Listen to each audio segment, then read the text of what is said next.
Most people remember Jim Kelly for his kicks and his afro.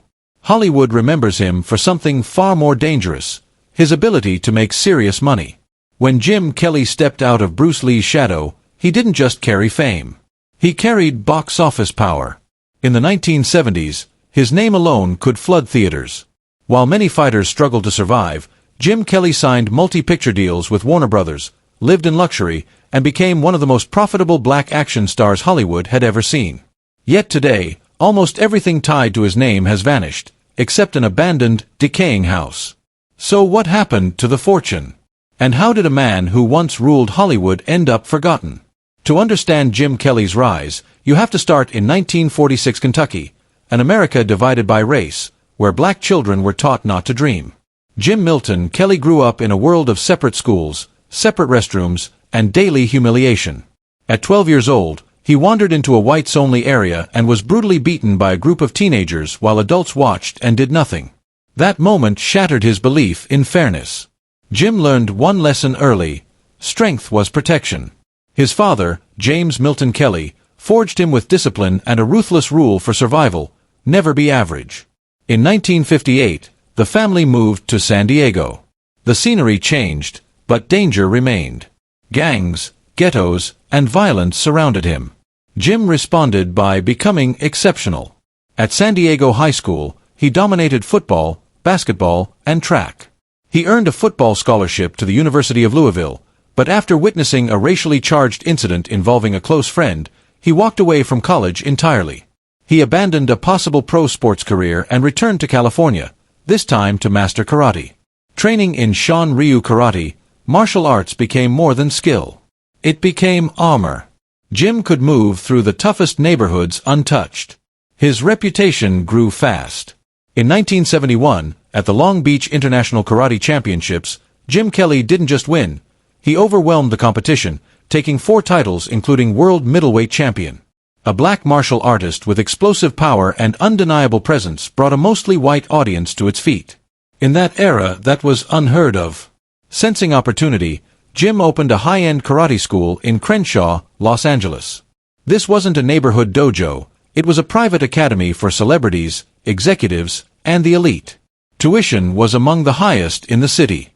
Hollywood noticed. Then came Enter the Dragon. In 1973, producers searching for a black martial artist walked into Jim Kelly's dojo and found something rare: real power. When Jim stepped onto the set alongside Bruce Lee, the result was electric. His role as Williams became the soul of the film. Enter the Dragon earned over $90 million worldwide on a tiny budget, becoming one of the most profitable films ever made. Jim Kelly was paid just $10,000, but the leverage he gained was priceless. Warner Brothers moved fast. Jim Kelly became the first black martial arts star signed to an exclusive multi-picture deal, privilege usually reserved for white A-listers. Films like Black Belt Jones turned modest budgets into massive profits. Jim earned 6-figure paychecks, unheard of for black actors in the mid-1970s. At his peak, Jim Kelly wasn't just famous, he was powerful. His image reshaped martial arts into something stylish, confident, and unapologetically black. Magazines put him on their covers. Awards honored his legacy. He proved a black man could lead action films without playing a servant or a criminal. But Hollywood has a short memory. As martial arts films flooded the market, studios pushed cheap, degrading roles. Jim refused them. He once said, "I'd rather not make movies than disgrace my people." That decision cost him everything. Offers disappeared. Income dried up. Jim Kelly was quietly pushed aside. In 1982, he walked away from Hollywood entirely, on his own terms. He reinvented himself as a competitive tennis player and elite coach, thriving in a world few expected him to enter. Here's the truth Hollywood doesn't like to admit: fame fades, but ownership determines survival. Behind the scenes, Jim Kelly wasn't just an actor. He was a businessman, running elite karate schools, charging thousands per hour, and earning massive appearance fees. At his peak, his net worth reached $1.50 to $2 million, equivalent to roughly $20 million today.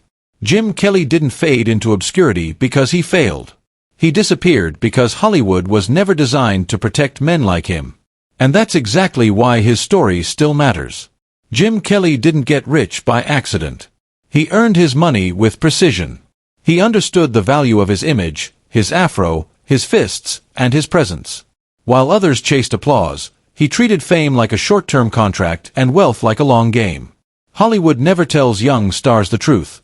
Money that comes fast often leaves faster. Jim Kelly learned that lesson early. While his peers burned cash on parties, champagne, and status symbols, Jim stayed disciplined.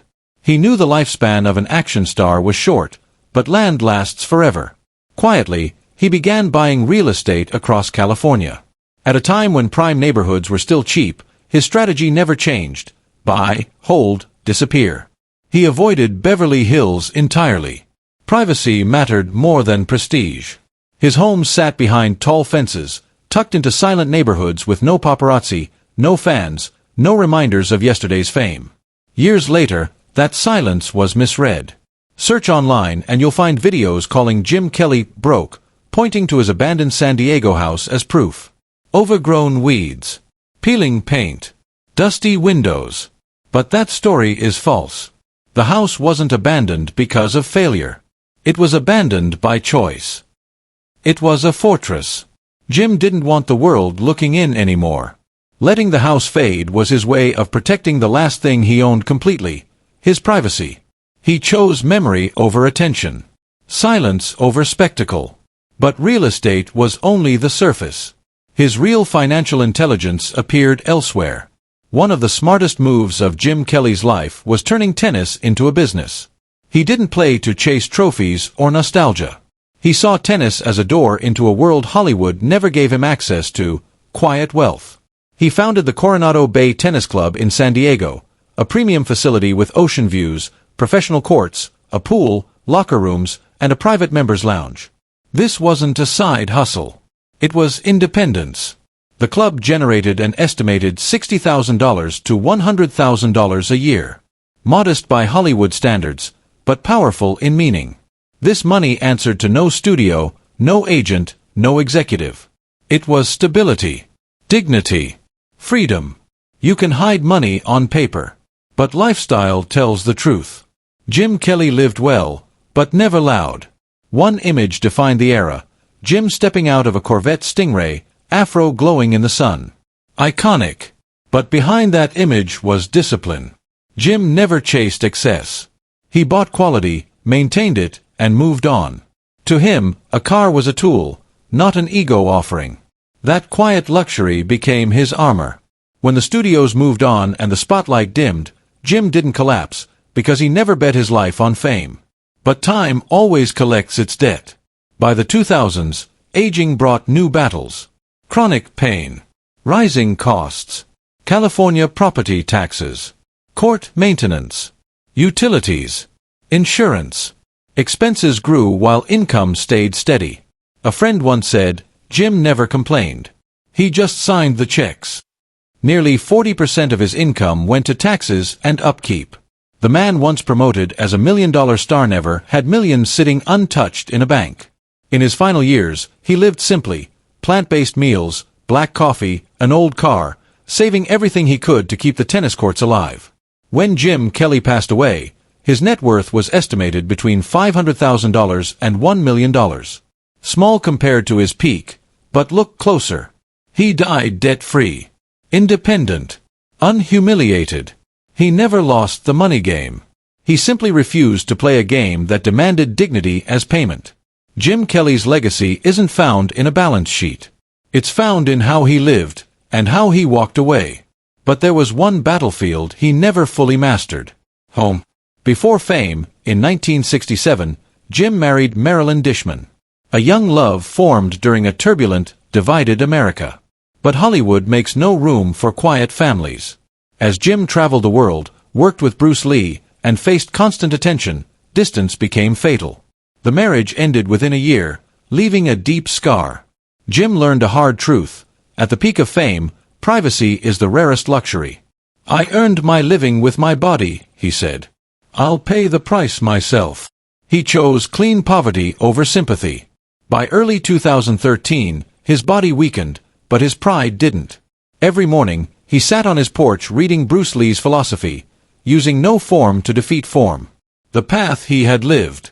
On June 29, 2013, Jim Kelly died at home. No cameras. No crowd. The funeral was small. Fred Williamson sent a wreath. "Brother Jim, the coolest man we ever knew." Meanwhile, fans around the world raised posters of Enter the Dragon. New generations bowed their heads. Michael Jai White wrote, "Without Jim Kelly, there would be no heroes like us." Only after his death did recognition arrive. Jim Kelly stood on a fault line in history. Before him, action heroes had limits. He shattered them. He wasn't a sidekick. He wasn't comic relief. He stood at the center and forced the industry to adjust. He inspired generations without announcement. Martial arts schools filled. Young black boys learned more than how to strike. They learned how to stand. Jim Kelly never chased immortality. But he left it behind anyway. If this story reached you, share it. Because some heroes don't seek the spotlight. They just make the world wider for those who come next.